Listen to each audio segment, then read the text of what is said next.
어, 예수님의 부활은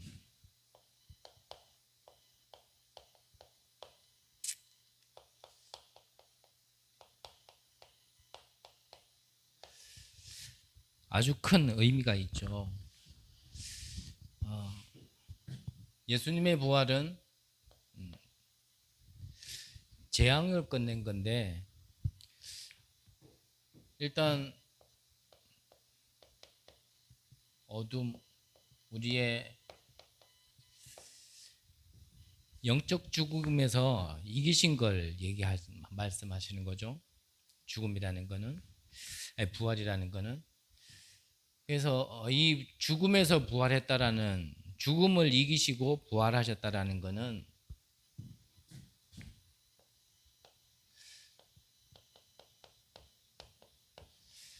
사단의 권세를 끊었다는 얘기입니다. 사단의 권세가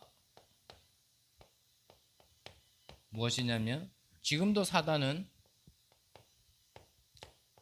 역사하고 있죠. 활동하고 있다는 얘기죠. 그리고 지옥의 배경,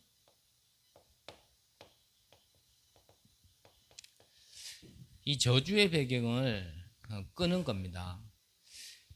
예수님의 부활은 죽음의 권세를 이기시고 이 사단의 역사, 지옥, 저주의 배경을 완전히 끝낸 것을 얘기를 하는 거죠.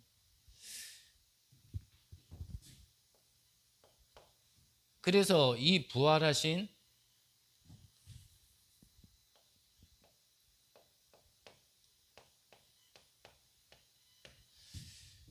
그리스도를 우리가 믿을 때 나의 과거의 저주 배경 속에서 빠져나올 수 있도록 하나님께서 그리스도를 보내주셨고, 믿을 때 나의 수준과는 상관없이 그리스도 때문에 우리가 구원을 받게 되어지는 겁니다. 그래서 구원이라는 것은 늘 말씀드렸지만 가난한 자가 부해지고 무식한 자가 갑자기 지식이 많아지고 환경이 좋지 않던 것들이 환경이 나아지는 걸 구원이라 얘기하지 않습니다. 그걸 구원의 관점으로 보고 그걸 얻기 위해서 우리가 예수를 믿는다라면 굳이 예수를 안 믿어도 다른 종교, 심지어는 아무것도 믿지 않는 사람도 그거를 가진 사람들도 있는데 우리가 그걸 구원이라 얘기하지는 않죠. 하나님께서 우리에게 말씀하시는 구원은 그런 구원이 아닙니다. 하나님의 형상대로 지음받고 하나님이 주신 참 생명인 생령이 된 존재가 하나님을 떠나서 사단에게 잡힌 것 자체가요, 그걸 보고 죽음이라 얘기하는 겁니다. 그래서 성경에서 얘기하는 죽음은 육신의 수명이 다 돼서 죽었다, 그런 죽음이 아니죠. 영적 죽음이고, 그 영적인 죽음을 좀 세분화되게 얘기하려니까 이 사단의 역사와 지옥, 저주 배경이라고 좀 우리가 표현하는 거죠. 그래서 우리가 좀 종교성을 내려놓고 나면 우리가 그리스도를 통해서 구원을 받았다, 그래서 내 삶이 좀 나아졌다, 그걸 우리는 구원이라고 얘기하지 않습니다. 그래서 이 그리스도를 통해서 우리는 이 구원을 받을 수 있고, 이 그리스도로 오신 예수님이 내가 죽어야 되지만 나 대신 죽으신 대속물로 우리 대신해서 죽으신 거죠. 어디서요? 갈보리산 십자가에서.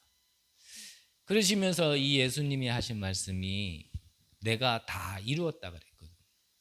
그 다 이뤘다는 말이 뭐냐면 이 영적인 죽음 가운데서 사단의 권세를 다 끝내고 죽음의 권세를 끝내고 지옥과 저주의 권세를 끝내고 부활하심으로써 완전한 복음, 구원의 길을 완성시켰다라는 얘기거든요.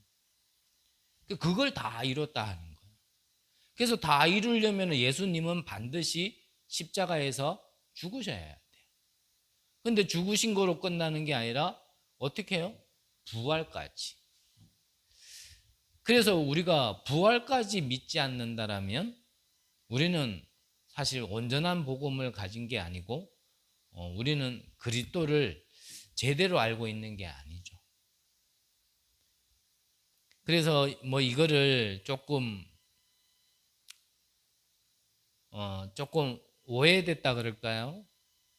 조금 미흡하게 한다고 얘기하는 게 나을까요?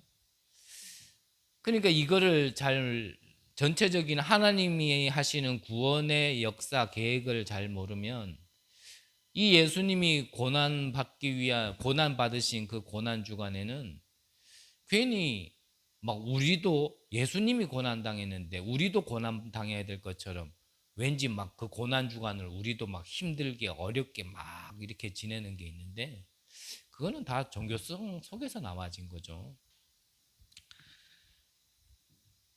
그래서 다시 한번 말씀드리지만 이 그리스도의 부활이라는 의미를 방금 말씀드렸는데 모든 것을 끝냈다라는 그리스도가 모든 것을 끝냈다라는 여기에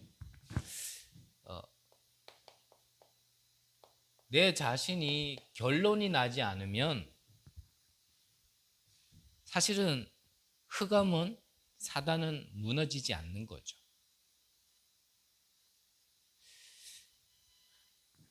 그래서 내 인생이 진짜 구원을 받았다, 모든 문제 해결을 받았다라고 얘기할 때는 이 사실을 진짜 믿고 이게 정말 하나님이 약속하신 구원의 길이고 내 인생은 이걸로 완전히 종지부를 끊어야 되는 그 결론이 나져야 그때 사단이 무너지는 겁니다.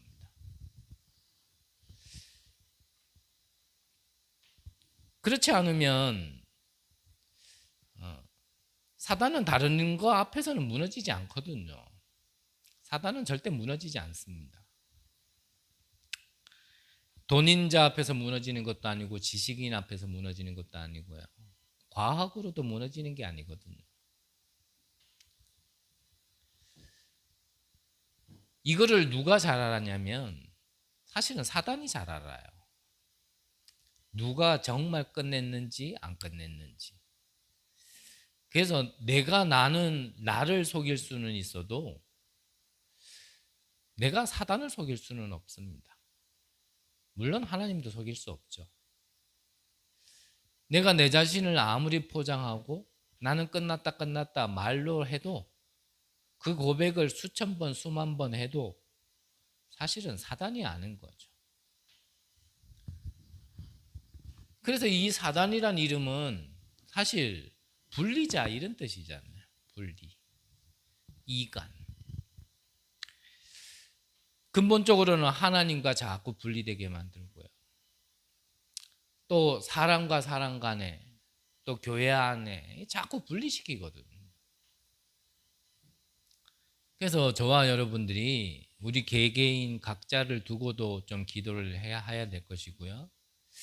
우리 교회를 두고도 좀 기도를 해야 되는 거죠. 이 사실을 마태복음 28장 2절에 보면 천사가 돌을 옮겼다 그랬습니다. 그거는 뭐냐면 우리는 막연한 걸 믿는 게 아니라 영적 사실을 믿는 거죠. 28장 4절에 보면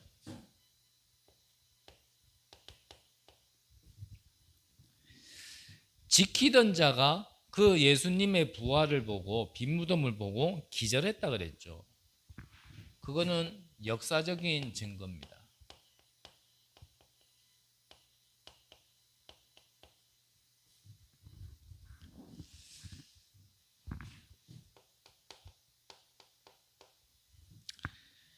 (28장 6절에) 보면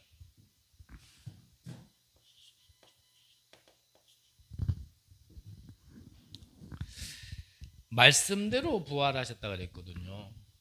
그거는 뭐냐면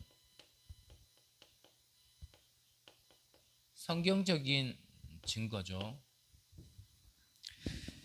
그래서 고린도전서 15장에도 보면 3절에는 성경대로 죽으시고 4절에는 성경대로 살아나셨다 그랬거든요.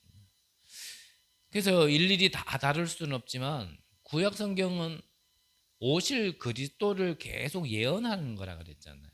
그래서 오실 메시아 계속 이거를 얘기하고 계신 거죠. 그리스도는 이렇게 오실 것이다.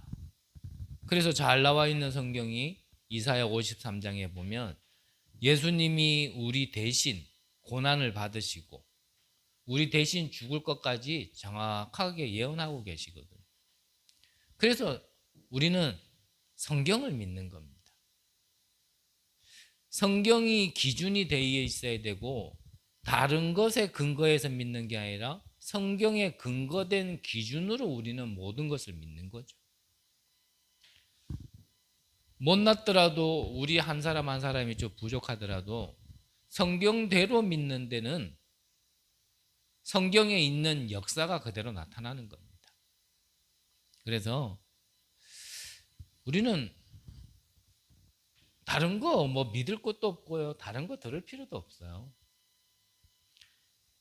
하나님의 말씀인 성경을 믿는 거고 모든 기준도 성경의 기준에 근거하면 우리는 응답 못 받을 것도 없고요. 그래서 요한복음 20장 31절에 보면 뭐라고 기록되어 있냐면요. 오직 이것을 기록함은 너희로 예수께서 하나님의 아들 그리스도이심을 믿게 하려 함이요.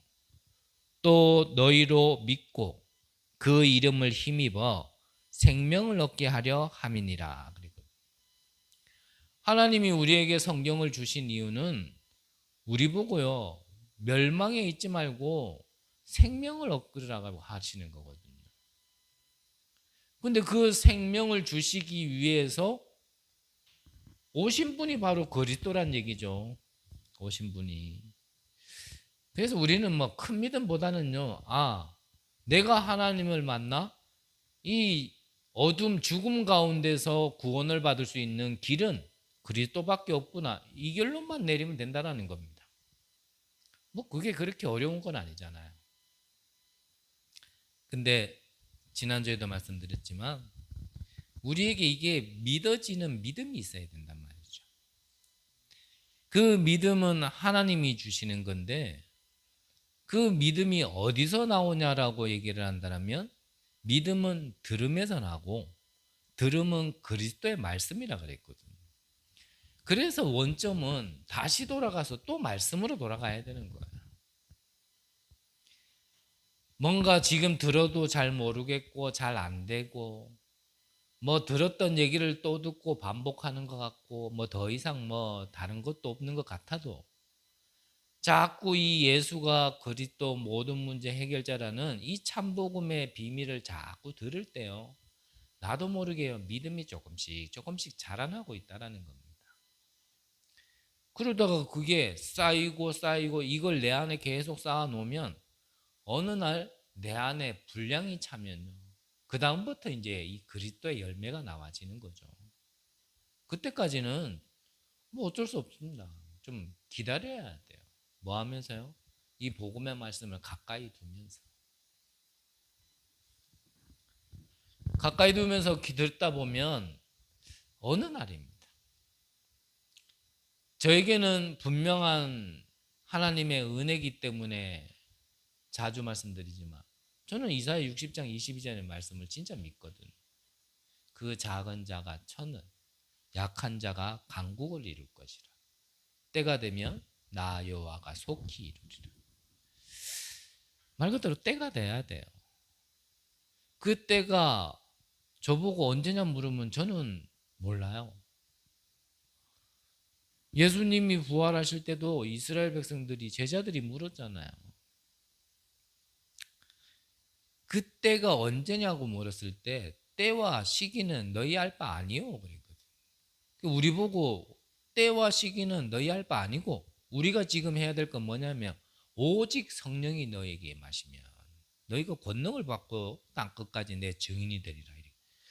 좀 생뚱맞는 얘기 같지만요, 우리가 가장 중요한 오직 성령의 권능이라는 사실, 그게 진짜 힘이고 진짜 역사라는 걸 못 보면 우리는요 자꾸 그 때를 물으려고 그래요. 내가 이 가난에서 벗어날 수 있는 때가 언제지? 내가 이 어려운 상황에서 벗어날 때가 언제지? 지금 힘들고 어려운 시기가, 이 캄캄한 터널 같은 지금 이 시간을 내가 언제 다 지나갈 수 있지? 우리는요 자꾸 그것만 관심을 갖는다니까요. 그러니까 실제로 나의 24는 누구나 하죠. 근데 나의 24를 뭘로 하느냐가 중요하거든요. 뭘로.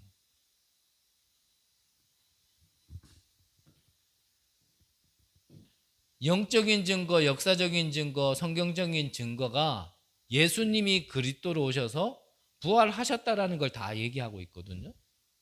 그래서 우리는 허황된 걸 믿는 게 아니라 사실을 믿는 겁니다. 또 분명한 증거가 있는 것을 믿는 겁니다. 기독교가 신비적인 요소가 많아서 신비적인 종교라고도 얘기할 수 있겠지만 막연하게 신비가 아니에요. 분명한 사실에, 증거에 근거한 신비예요. 그것도. 그래서 정말 그리스도가 죽으시고 부활하시기까지 하면서 완성시킨 이 복음을 통하여 정말 하나님과 내가 만날 수 있고 소통될 수 있고 그 다음부터 내가 진짜 살 수 있는 그 은혜가 회복되어지는 귀한 은혜 있으시기를 바랍니다.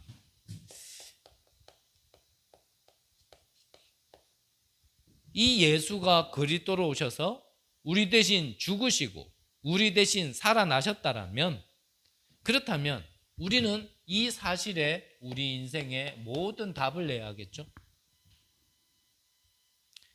이 사실이 믿어져야 사실은 여기에 올인할 수 있는 겁니다. 이게 허황이 아니라, 이게 소설이 아니라 이게 사실이라는 게 진짜 내게 믿어져야 그때부터요 그리스도에 올인할 수 있는 거예요.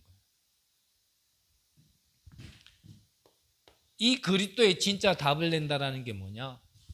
진짜 이 답을 내면요 내 운명이 바뀌는 겁니다. 운명이. 자, 우리는 그리스도를 통하여 구원을 받을 때 성삼위 하나님이 함께 하십니다. 맞습니까?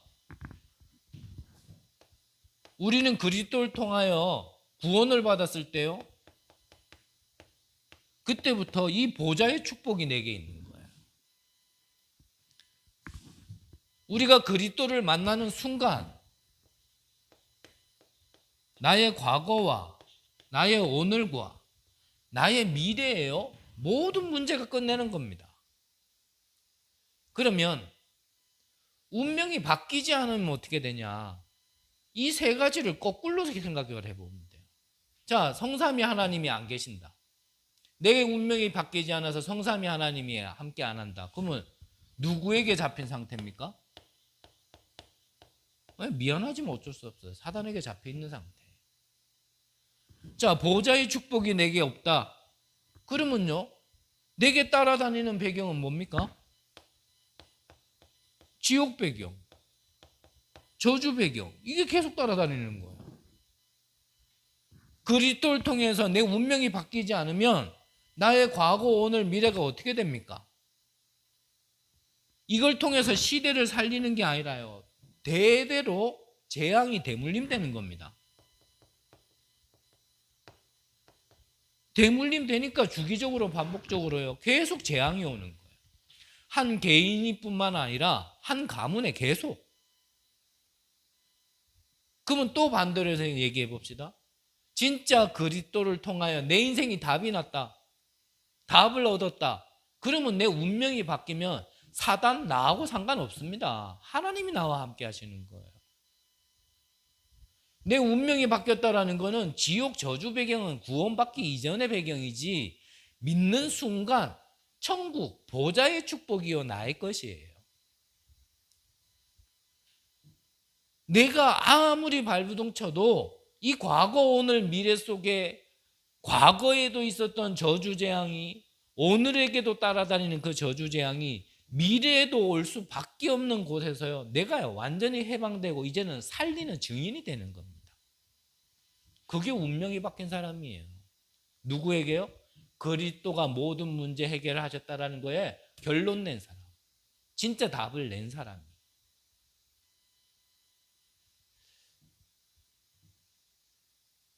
요즘 뭐 한 번씩 말씀드리지만 이 운명에게 잡힌 상태가 어떤 상태인지 뭐 나는 몰라. 나는 뭐 괜찮아. 뭐 안 바꿔도 돼. 나는 이 속에 있어도 뭐 별로 힘든 거 모르겠고 뭐 저주인지 모르겠어 라고 느껴진다라면 뭐 아무리 얘기해도 사실 어떻게 방법이 없겠죠. 그래서 제가 무통증 환자 그 희귀병을 말씀드리는 거예요. 본인은 분명히 아픈데 통증을 못 느끼니까 이게 아프고 병든 건지도 모르는 상태라면 그거는 병들지 않았는 게 아니라 그거는 심각한 상태인 거죠. 근데 참 이런 말씀 드리긴 죄송하지만 대부분 무감각한 것 같아요. 뭐 그렇게 오직 해가지고 그리스도 해야 되냐? 뭐 별로 그렇게 안 갈급한가 봐요. 그래서 어쩔 수 없어요. 하나님이 운명 바뀌지 않았다라는 게 뭔지를 진짜 사랑하시기 때문에 그게 뭔지를요 좀 느낄 수 있도록 맛보여 주시는 거예요. 지금 네가 거기 있으니까 거기에 있지 말고 나오라는 겁니다. 나오라는 거.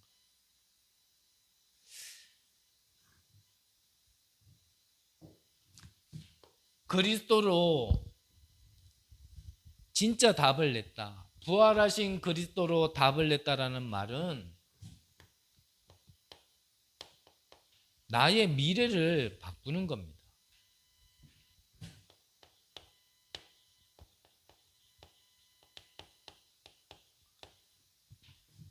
하늘과 땅의 모든 권세를 가지신 분이 세상 끝날까지 항상 함께 있다 그랬어요.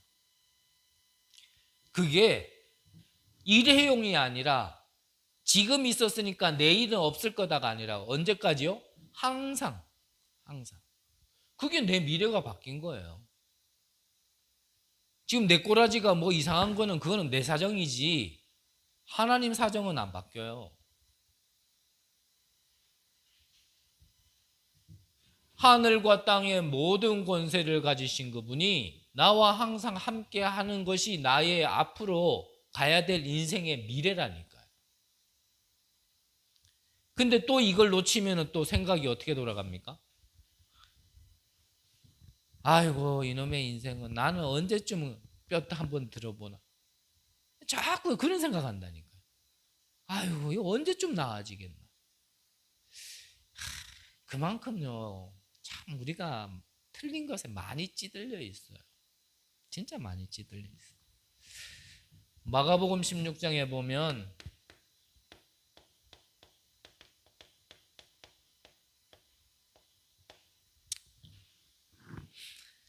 너희는 가서 만민에게 이 복음을 천국 복음을 전파하라. 믿는 자에게는 구원을 얻을 것이며 또 믿는 자에게는 어떤 증거가요? 귀신을 내어 쫓고 새 방언을 말하며 뱀을 집어들어올고 어떤 독을 마실지라도 해를 입히지 아니하고 그러면서 병든 자에게 손을 얹은즉 나으리라. 이게 우리의 미래의 갈 길 속에 있는 일이라니까요. 진짜 믿어지는 축복이 있으시길 바랍니다. 그러면서 사도행전 1장 8절에 보면 땅 끝까지 증인되는 게 우리의 미래예요. 증인되는 게. 그게 그리스도 부활하신 그리스도로 담는 자의 미래라니까요. 평생 이 모양 이 꼴로 살겠다. 아닙니다. 그거는 내가 아직 빠져나오지 못한 생각 속에서의 나의 미래죠. 그렇죠? 제가 성경에 있는 얘기를 하지 않고 그냥 막연하게 사람들에게 희망 주는 얘기를 하면 들을 필요 없습니다. 하지만 목소리가 지랄 같아도 저 인간이 떠드는 게 그래도 성경에 있는 걸 떠든다 싶으면 믿으셔야 돼요.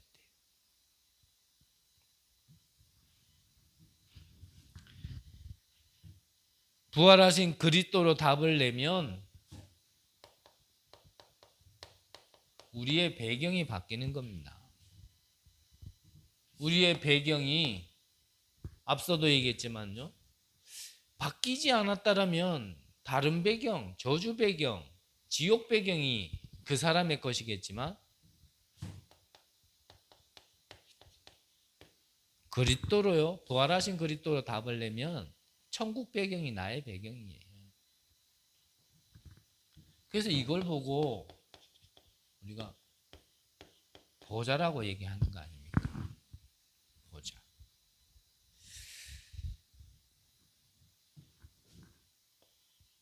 우리가 전에는 참 귀신을 사단을 내 아비처럼 생각하고 거기다가 이런 방법 저런 방법으로 빌고 무서워하고 두려워했어야 되는데 이제는 이 부활하신 그리스도 이름으로 우리가 기도하면 이 기도가요 다 응답받는 거예요. 그래서 요한복음 14장 14절에 보면 너희가 내 이름으로 구하면 내가 행하리라 그랬고요. 16장 24절에 보면 지금까지 아무것도 구하지 않았으나 구하라. 그리하면 너희의 기쁨이 충만하리라 그랬고요.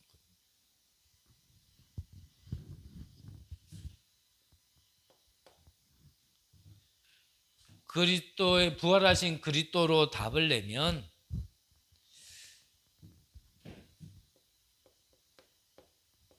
하나님께서요 세계복음할 수 있는 산업도 하나님께서 허락하시는 겁니다. 그래서 로마서에 나와 있는 제자들 한번 보세요. 뭐 피장 그리고 자주장사 그리고 뭐 천막업 이런 것들이 거기에 하나님이 역사하니까 로마를 복음하게 되는 데에 완전히 그 산업이 쓰임받을 수 있도록 하나님이 그렇게 축복하시는 거거든요. 늘 말씀드리지만 뭐 또 이거를 동기로 가지면은 안 되겠죠. 이렇게 하면은 내가 돈 벌 수 있구나. 그렇게 생각하면 하나님이 안 속죠.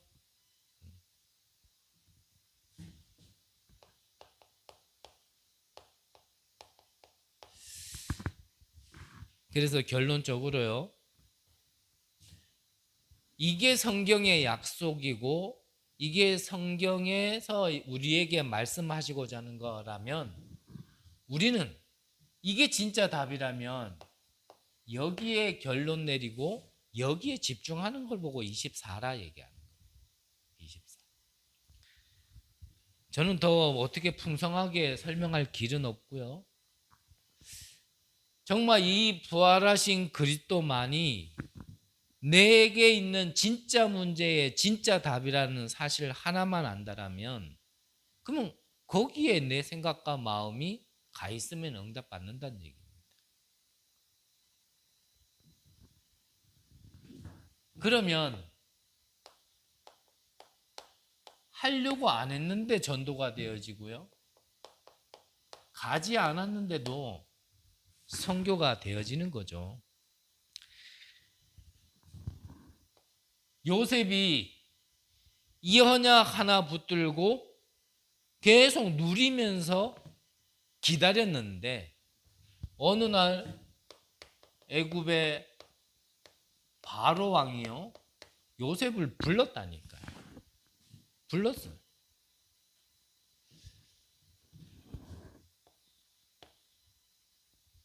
요셉이 가는 여정 속에 좀 억울하고 힘든 일 많았죠. 형들은 자기들을 팔았고 보디발의 아내는 자기에게 누명 씌웠고 그 장관들은 배신 땡기고. 하지만 요셉은요, 그들에게 보복을 하지 않았어요.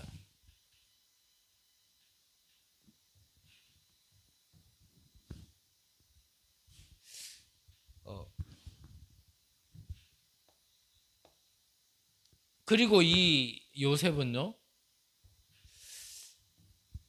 자신에게 이 형들은 악을 행했지만 요셉은 오히려 선을 베풀었습니다.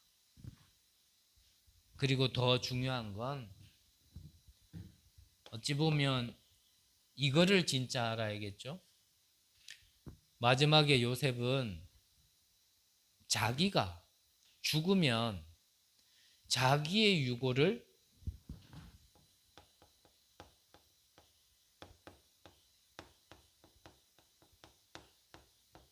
이 가나안 땅에 가져다 달라 그랬습니다. 이게 무슨 말입니까? 요셉은요, 왕 다음으로 애굽을 다 다스릴 수 있는 총리가 됐음에도 불구하고 그게 응답의 끝이라고 보지 않았어요. 하나님께서 약속하신, 그 증조 할아버지에게 약속하신 그 가나안 땅, 그 하나님이 약속하신 언약을, 이 언약의 이 끝이 어딘지를 알았는 거예요. 이거를 몰랐다라면 아마 내 유고를 가나안 땅에 가져다 달라 얘기하지 않았겠죠. 우리는 자칫 잘못하면 노예로 가서 요셉처럼 총리가 되어지면 거기서요, 이게 하나님 나라다 하고 거기서 머무를 수 있습니다. 다른 말로 표현하면 뭐 하나 응답 주면요, 그게 응답이 전부인 줄 알고 그거요 쭈물떡쭈물떡거리다가 진짜 가야 될 곳으로 우리가 못 갈 수도 있어요. 그래서 우리가 응답이 안 올 때도 하나님께 집중을 해야 되지만 뭔가 응답이 왔다 싶을 때요, 그때 더 주의해야 돼요. 우리는 보통요, 그때 뭔가 중요한 걸 탁 놓쳐버리거든요. 이 뭐 돼가는 것 같다? 뭐가 이제 뭐 이렇게 꿈틀꿈틀 된다? 뭐 쉽게 말하면 가시적으로 보인다? 아니면 손에 잡힌다? 이럴 때 우리가 딱 중요한 걸 놓쳐버린다니까요. 요셉은 이 언약의 끝이 어딘지를 알았어. 끝이. 그러니까 쉽게 말하면 이 총리도 요셉에게 볼 때는 진짜 응답의 끝이 아닌 거예요. 진짜 응답의 끝은 어디입니까? 하나님이 아브라함에게 약속하신 것처럼 가나안 땅까지 가는 게 이 언약의 끝이라는 걸 알아낸 거예요. 그래서 얘기 더 하면 길지만 그 가나안 땅에 그리스도가 오실 것이다. 그 그리스도가 오셔서 십자가에서 죽으시고 부활하시면 그게 모든 것의 완성이라는 걸 사실은 알았겠죠. 저와 여러분들도 작은 거에 실망하지 말고요, 또 뭔가 되어진다고 해서 거기에 들뜰피지 말고요. 저도 잘 안 되지만 우리가 그럴 때일수록 진짜 하나님께 계속 집중해야 돼요. 계속. 안 된다고 낙심할지도 말고 진짜 된다고 들뜨지도 말고 끝까지 계속 하나님의 그 계획이 무엇인지, 그리고 이 언약을 성취시킬 제자들이 어디에 있는지, 그 자들을 지금도 이 저주재앙 어둠을 재앙을 막을 제자들을 하나님께서는 이 경주 땅에도 분명히 준비시켜 놨을 텐데 그 사람들이 어딘지 어디에 있는지 우리가요 계속 진짜 중요하게 해야 될 거에 집중을 해야지, 뭐 해도 되고 안 해도 되는 거에 자꾸 집중하면 안 되거든요. 그거는 절대가 아니잖아요.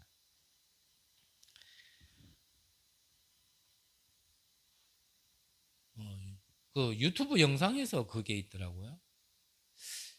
그래도 좀 재벌이라고 할 수 있는 사람들의 공통점이 뭐냐면 그 재벌인 사람과 아닌 사람의 그 차이점이 뭐냐면 재벌이 아닌 사람은요, 당장 눈에 보이는 이익만을 따라간답니다. 그게 이제 돈이 되는 줄 알고. 그런데 진짜 재벌들은 당장 보이는 이익을 쫓아가지 않는다 그래요. 그들은 이익보다는 뭐를 남기냐면 사람을 남긴대요. 사람을. 저는 그 얘기를 듣는데요. 야, 이게 참, 이 복음도 모르는 사람들이 진짜 복음 듣고 이렇게 맨날 성경 읽는 우리보다도 더 복음적인 걸 깨닫고 있구나. 난 이런 생각이 들더라고. 솔직하게. 우리가요, 당장의 어떠한 이익보다는 사실요, 여러분들의 산업을 통해서 사람을 남길 수 있어야 돼요. 우리 교회도 마찬가지죠. 우리 교회가 뭐 다른 것도 뭐 다 좋고 뭐 부흥도 다 좋은데요. 결국은 사람이 남을 수 있는 교회가 돼야 되거든요. 그걸 두고 제가 먼저 집중해야 되고 또 여러분들도 그걸 두고 여러분들이 기도하셔야 되지 않겠나. 뭐 저는 진짜 부흥에 대한 욕심은 없습니다. 욕심이 없다기보다는 한편으로는 불신앙인지는 모르겠지만 제 능력이 그렇게 부흥시킬 수 있는 능력이 없어요. 일단은 진짜 어찌 보면 여러분들이니까 제가 전달하는 이 말씀을 메시지라고 말씀이라고 듣지 솔직하게 누가 듣습니까? 저는 그만한 능력은 없기 때문에 아예 부흥에 대한 저는 뭐 그런 마음은 없어요. 하지만 내 평생에 진짜 한 사람의 성도가 아니라 한 사람의 제자는 남겨야 되지 않겠나. 한 사람의 제자는 부흥을 못 시키더라도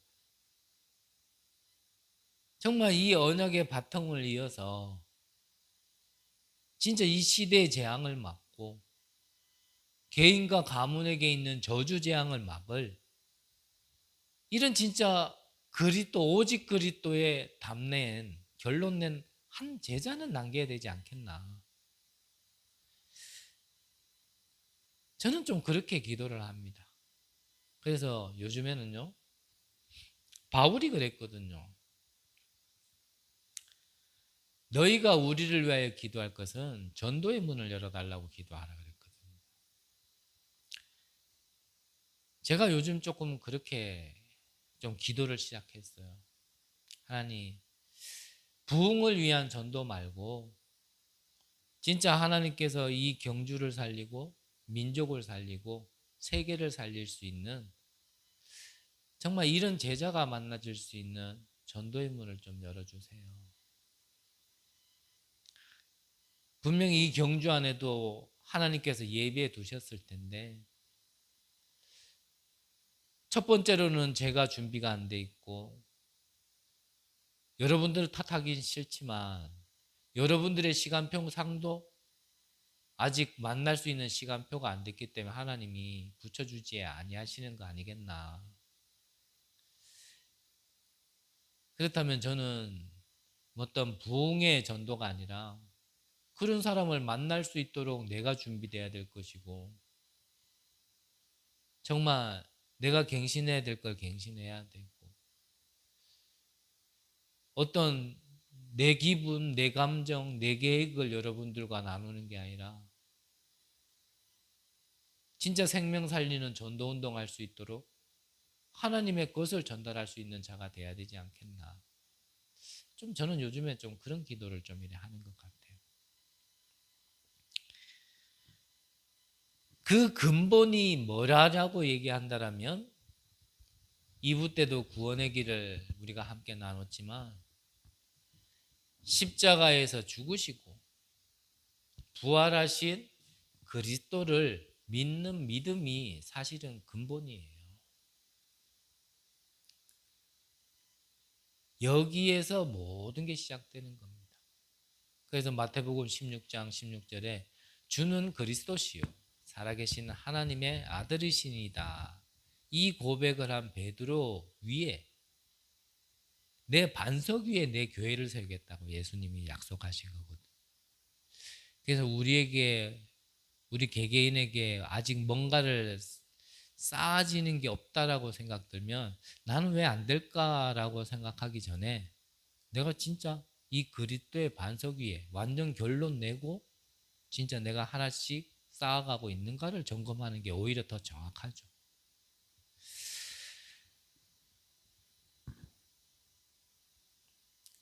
정말 주신 말씀대로 이 부활하신 그리스도가 나의 그리스도로 고백되어지고 모든 문제 해결자 되신 그리스도가 나의 주인이 되어지는 귀한 은혜가 있으시기를 간절히 기도합니다. 기도하겠습니다. 하나님 감사함을 드립니다. 성육신 하셔서 죽으시고 모든 어둠의 권세를 이기시고 부활하신 주님이 지금 나와 함께 하시는 또 나의 주인 되시는 그리스도이신 줄 믿습니다. 이 그리스도에 오직 할 수 있는 결단을 허락하여 주옵소서. 믿음 없는 우리에게 하나님 믿음을 허락하셔서 부족하고 연약하지만 내 안에 있는 온전한 그리스도 때문에 우리의 모든 현장 속에서 저주 재앙을 막고 예비된 제자를 찾는 가운데 우리의 모든 관심이 우리의 모든 기도와 우리의 모든 시선이 있을 수 있도록 주님께서 큰 은혜를 내려 주옵소서. 감사함을 드립니다. 살아계신 예수 그리스도 이름으로 기도드립니다. 아멘.